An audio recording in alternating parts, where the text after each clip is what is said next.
A palavra é uma força poderosa. E o primeiro ensinamento que eu tive ao iniciar estes trabalhos, já há 50 e poucos anos, que já se passaram. Eu fiquei na cama sem a voz, sem a palavra.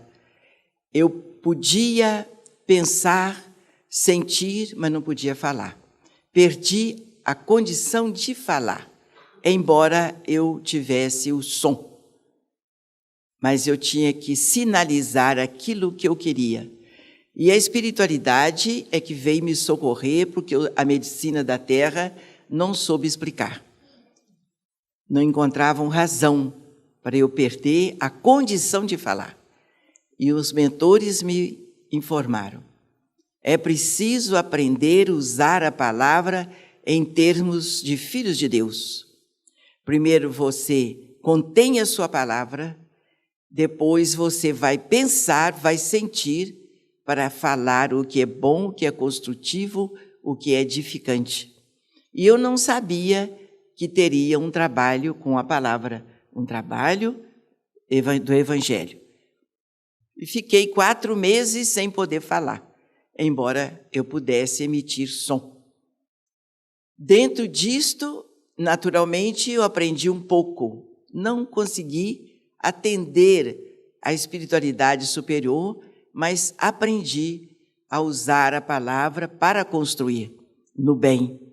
Então, nós precisamos prestar atenção que perdemos um tanto desse poder da palavra. Na minha mocidade, a palavra era respeitada. A palavra era ouvida, não precisava nem assinar. O cidadão falava, ele cumpria.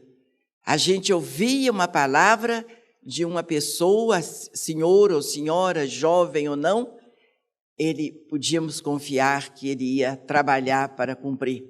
Infelizmente, o tempo já nos mostra que não é assim. A humanidade perdeu o direito da palavra porque ela não é verdadeira. A pessoa fala o que não sente e não sente o que fala. A doutrina espírita nos chama a responsabilidade a cada momento. O trabalho da doutrina é feito com o trabalho do Cristo, que, como ouvimos também, que o médium psicógrafo, como Chico Xavier, nos deixou por escrito tudo o que Allan Kardec codificou, tudo o que ele trouxe para nós dentro das leis divinas.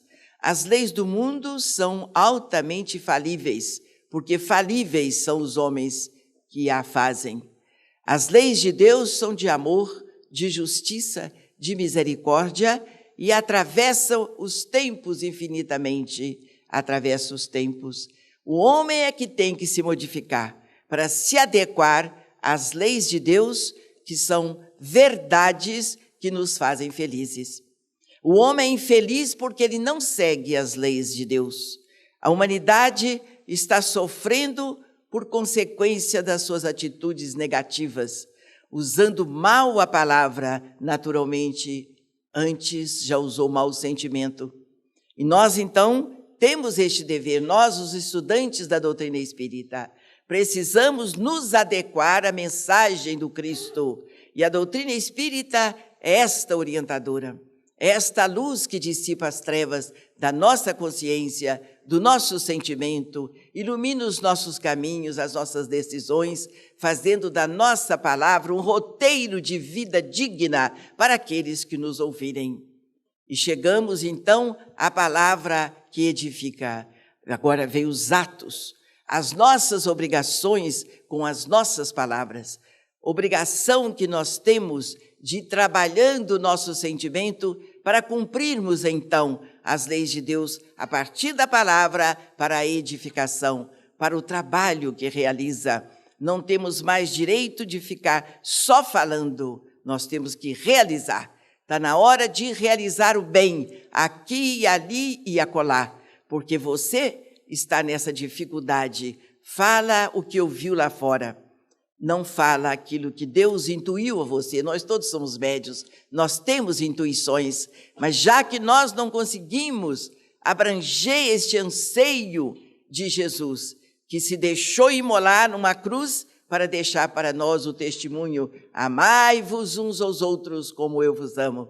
Perdoai incondicionalmente. Nós não conseguimos ainda matamos para mostrar o poder do mundo, ainda assaltamos o direito do próximo para mostrar a nossa coragem, a nossa força, infelizmente, criando para si mesmo o verdadeiro inferno.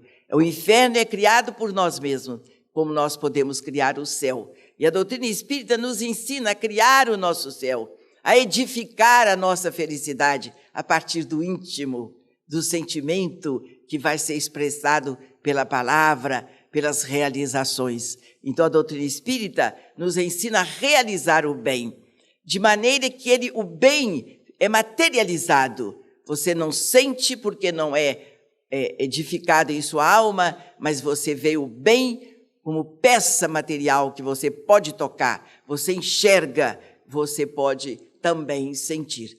Então o trabalho da doutrina espírita é para nos chamar a responsabilidade para que vivamos felizes, porque Deus nos criou para sermos felizes. Então, este bem nasce dentro de nós como uma luz. Você acende a sua luz, você é o primeiro a ser beneficiado por esta luz. Se você está num quarto escuro, risca um pauzinho de fósforo, aquela pequena luz se reflete nos seus pés. Depois, as pessoas, ao longe, começam a observar aquela luz. Já não estão mais nas trevas. Então, nós precisamos acender esta luz que existe dentro de nós, para que a felicidade possa ser vivida, não só sentida, mas vivida, para que outras pessoas também, se observando você, se sinta feliz, entendendo que nasceu para ser feliz. Se a felicidade existe, ela é de Deus, é para todas as pessoas. E não é essa felicidade do mundo, que um é feliz, o outro é infeliz. Como nós ouvimos também, você tem poderes materiais, se considera mais feliz do que a outra. Não é. A felicidade dos céus é eterna. O ladrão não rouba, a traça não corrói. Essa é a felicidade que a doutrina espírita nos ensina a conquistar. Ela é de dentro para fora. À medida que você é feliz, você trabalha para fazer outra pessoa feliz. Você viu a luz, não esconda a luz debaixo do alqueire, como o Evangelho nos ensina, mas levante-a para que todos dela se beneficiem. É um trabalho divino e Jesus estará ao seu lado, lhe proporcionando saúde e paz. Não vamos deixar a doença chegar para depois procurar a medicina espiritual. Aí já é um doente a ser tratado. Se você procurar a doutrina espírita antes que a doença chegue, você vai receber uma vacina espiritual que vai evitar a doença, para que ela não chegue a você. Então a doutrina vai cuidar do ser humano, para evitar que a doença chegue. E você vai aprender. A doença chegando, faça dela os degraus para a sua evolução. Não faça da doença um motivo de queda, um motivo de derrota, um motivo de lágrimas, mas procure estudar a doutrina espírita, ouvir a doutrina espírita, vivenciar a doutrina espírita, realizar o bem, que você está sendo vacinado contra os males terrenos, contra os males espirituais. Para isso, nós precisamos nos educar como cristãos. E a doutrina espírita nos educa, porque nós não temos educação cristã. Nós podemos ter diplomas aqui das faculdades do mundo, mas estamos longe da educação cristã. O espírito educado cristamente, ele é um trabalho da doutrina espírita. As religiões ditas cristãs não tiveram condições de educar o ser humano. É o Brasil que nós estamos vendo.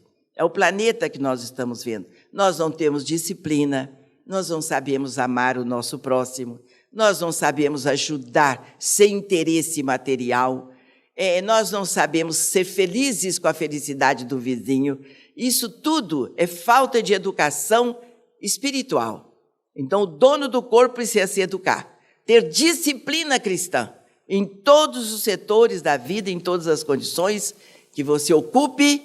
É imprescindível a educação cristã. Essa educação cristã passa para o próximo alegria, passa para o próximo estímulo para ser bom, passa para o próximo alegria do ambiente. A paz que a gente vive é toda a mensagem que a doutrina nos dá, vivenciando em nossos dias, 2003 anos depois do Cristo, aquela disciplina, aquele amor, aquela solidariedade que foi vivenciada da manjedoura ao Calvário. Ainda deixando o Calvário, o Espírito se apresentou aos seus apóstolos e anunciou: eu vou a meu Pai, mas não vos deixarei órfãos, vos enviarei o Consolador para que ele fique convosco por todos os tempos dos tempos. Então, o Consolador é a doutrina dos Espíritos, a educadora, é a mestra dessa mensagem sublime que Deus fez chegar à Terra, que é o cristianismo, que nós ainda não aprendemos. Nós somos altamente indisciplinados. Em todos os campos, você nota a perturbação, a confusão, o desrespeito, a deslealdade por falta de disciplina cristã. Você pode não ser o espírito de luz, mas você pode ter disciplina cristã, porque a doutrina espírita te dá isso de graça, não te pede nada, mas pede disciplina. O trabalho da doutrina espírita é feito sob a disciplina do Cristo. O trabalhador não é perfeito, mas ele se disciplina para que a mensagem do Cristo chegue a você com a mesma lealdade que nos veio do mundo espiritual, a quem nós devemos essa coragem de estarmos aqui há 57 anos. Se não fosse a evidência, a intuição, a mensagem do mundo espiritual, nós não teríamos aguentado os anos de trabalho de disciplina espírita. E ainda hoje se percebe perfeitamente a indisciplina espiritual. E daí vêm as doenças. Não vai valer o passe, não vai valer a mensagem, a voz dos cantores vai desaparecer no deserto da nossa consciência, porque nós não temos disciplina cristã para este trabalho sublime que chama doutrina dos espíritos. Não é dos homens, ela é em favor dos homens, mas ela é dos espíritos. Você precisa ter um pouquinho de disciplina íntima para você registrar toda a assistência que nos é endereçada pelos médicos da espiritualidade, já que nós estamos aqui com problemas de saúde física, moral, espiritual, social, familiar, profissional. Precisamos do Cristo médico, precisamos do Cristo advogado sublime. Então, vamos nos disciplinar para aprendermos, a fim de que o passe fique registrado na nossa alma como o remédio que anestesia dores físicas e morais, aquele remédio que é uma vacina para o nosso corpo e para a nossa alma contra os males que assolam a humanidade inteira por falta de disciplina cristã. E daí os sofrimentos vão desaparecendo e a paz vai se renovando em nós, a alegria de viver. Mesmo tendo problema, nós estaremos mais fortes do que os problemas, porque Jesus não decepciona quem nele confia. Confiemos, pois, orando, mas tenhamos antes a disciplina. Vigie e ore, para que a sua prece alcance o seu objetivo. Que o Cristo continue conosco, porque o trabalho é do Senhor, o caminho, a verdade e a vida. Graças a Deus.